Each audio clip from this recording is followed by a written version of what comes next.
Second place, Anushri. She sang school second. She has secured 486 for 500. And also she had got Central in Science. Central students, standard 12, Central in Computer Science, Joshma, Muthuselvi, Soundarya,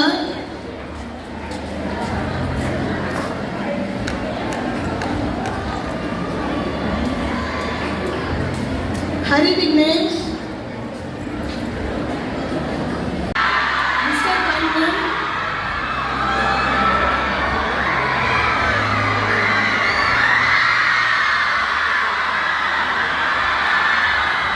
Mrs. Velindra,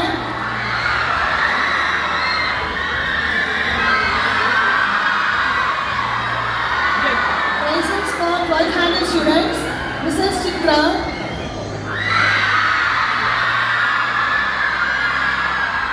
Vimala,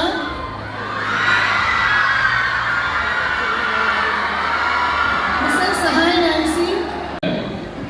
sports meeting நம்ம என்ன பேசலாம் அப்படின்னு யோசிச்சுட்டு இருந்தப்போ எனக்கு ரெண்டு விஷயம் குறிப்பாக ஞாபகம் வந்துச்சு. இதில் ஃபர்ஸ்ட் விஷயம் என்ன அப்படின்னா போர்டம். சும்மா இருக்கலாம், சும்மா இருந்தால் உடனே ஃபோன் எடுத்து இன்ஸ்டாகிராம் பார்க்குறது, யூடியூப் ஷார்ட்ஸ் பார்க்குறது, நாங்கள் என்ன சார் பண்ணுறது அப்படின்னு. சரி, சும்மா இருந்தால் புக்கு படிக்கிற கும்பல் யார் யார் கை தூக்குங்க. புக்ஸ் நிறையா படிப்பேன் அப்படின்ட்டு. ஓகே, அங்கே சில பேர் கை தூக்குறாங்க. Very good. என்ன ஸ்டாண்டர்ட்னு தெரியல, ஆனால் நிறைய நல்ல பசங்க இருக்காங்க. ஓகே. சும்மா இருந்தால் படம் பார்ப்பேன் சார், ஏதாவது வெப் சீரிஸ் பார்ப்பேன் சார் அப்படிங்கிற கும்பல் யார்? எல்லாமே எங்கே தான் பண்ணுவாங்க போலே. சரி, ஓகே.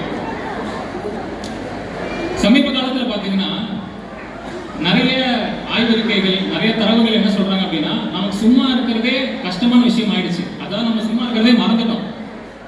நம்ம ஏதாவது கல்லை தூக்கி போட்டு ஏதாவது ஒன்று போட்டு ஏதாவது ஏணி கீனி போட்டு அதை பார்க்க ட்ரை பண்ணுறோம் பண்ணோம்னா தண்ணி கலங்கிட்டே இருக்கும். கீழே என்ன இருக்குன்னு கடைசி வரைக்கும் நமக்கு தெரியாது. கிட்டத்தட்ட அப்படிதான் நமக்கு ஆகிப்போச்சு. இதோட இம்பார்ட்டன்ஸ் என்ன அப்படிங்கிறத வரலாறுல இருந்து சில உதாரணங்கள் மூலியமா நான் வந்து உங்களுக்கு சொல்றேன். ஐசக் நியூட்டன் யாருக்கெல்லாம் தெரியும்? என்ன கண்டுபிடிச்சார் அவர்? ஐசக் நியூட்டன் கேட்கல. கிராவிட்டியா? சூப்பர், ஓகே, நல்லா பிடிக்கிறீங்களா? அவர் கிராவிட்டி கண்டுபிடிச்ச கதையை உங்களுக்கு தெரிஞ்சிருக்கும். 1660. அதுபோல் ஒவ்வொரு வகுப்பிலுமே நம்ம ஓராண்டு அவள் கற்றுக்கிட்ட, அவள் வளர்த்து கொண்ட திறமையை காலை வந்து அவர்கள் அதை வெளிக்கொணர்வதற்கு தான் இந்த மேடை என்ற வாய்ப்பு வழங்கப்படுகிறது. இந்த காலத்துக்கு ஏற்றாற் போல நிறைய பேர் நடனத்தை தான் இஷ்டப்படுறாங்க. டிராமாவில் நடினா யாருமே கையோச மாட்டாங்க. இருந்தாலும் அதற்குன்னு சில பிள்ளைங்க நான் நடிக்கிறேன்ட்டு முன்வர்ற பிள்ளைங்கள்லாம் நம்ம ட்ராமாவில் சேர்த்துக்கிறோம். என்னதான் நம்ம நடனம் என்ற அந்த கலை மட்டுமல்லாமல் அத்துணை கலைகளையும் நம்ம பிள்ளைங்களுக்கு கற்றுக் கொடுக்கணும். அதனால தான் இங்கே வந்து இது ஒரு மிக்சராக எல்லாம் சேர்த்து நம்ம கலை நிகழ்ச்சிகளை உருவாக்கி வருகிறோம் என்பதை நான் இங்கே கூறிக்கொண்டு, நம்முடைய சிறப்பு விருந்தினர் நிறைய அரிய தகவல்களை சொன்னார். ஸ்டூடெண்ட்ஸ்லாம் கேட்டிங்களா? மெயினாக 6th and above கேட்டிங்களா? ஒரே ஒரு கதை கடைசியாக சொன்னாங்க இல்லையா? தஸ்ரித் மான்ஜியா. அவர் எந்த மாநிலம்?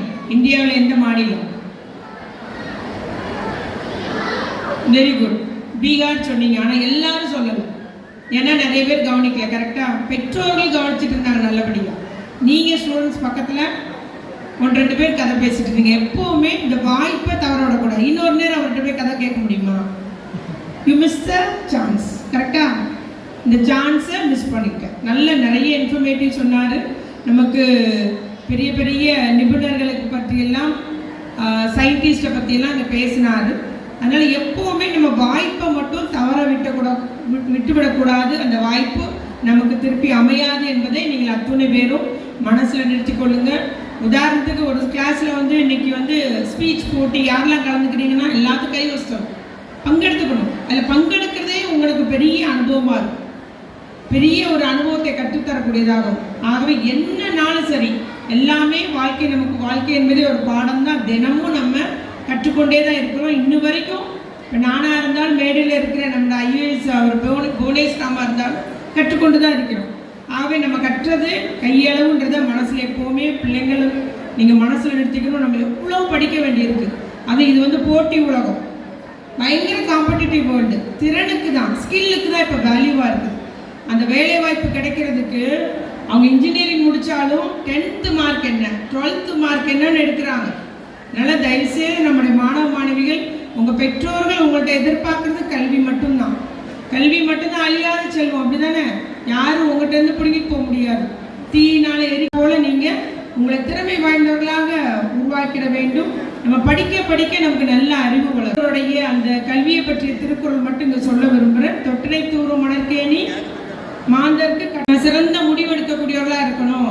இன்னைக்கு அவர் ஐஏஎஸ் சார் சொன்னார் பாருங்க, நான் சிந்திக்க தெரியணும், அதுக்காக படிக்கிறேன், நான் என்ன அறிவாற்றலை மேம்படுத்திக் கொள்ள படிக்கிறேன் அப்படின்றத நீங்கள் மனசில் ஒட்டிக்கோங்க. கட்டாயம் நிச்சயமாக படிக்க படிக்க நம்முடைய மாணவ சமுதாயம் நீங்கள் உங்களுடைய நேரத்தை நல்ல முறையில் உபயோகப்படுத்துங்க. அவர் சார் சொன்னார் பாருங்க, ஃப்ரீயாக இருங்கன்னு சொன்னார்ல, கவனிச்சிங்களா? அப்போதான் நீ சிந்திக்க ஆரம்பிப்ப, உன்னால் புதிய கண்டுபிடிப்புகளை கண்டுபிடிக்க முடியும், உன்னுடைய அறிவாற்றல் பெருகும்னு சொன்னார். ஆகவே நம்முடைய மாணவ மாணவிகள் நீங்கள் துணையும் நம்முடைய கடைபிடித்திட வேண்டும். நம்முடைய மாணாக்கர்கள் சிறந்த உயர்ந்த நிலைக்கு வர வேண்டும். சான்றோர்களாக, ஆண்டோர்களாக, கல்வியாளர்களாக நீங்கள் அத்துணை பேரும்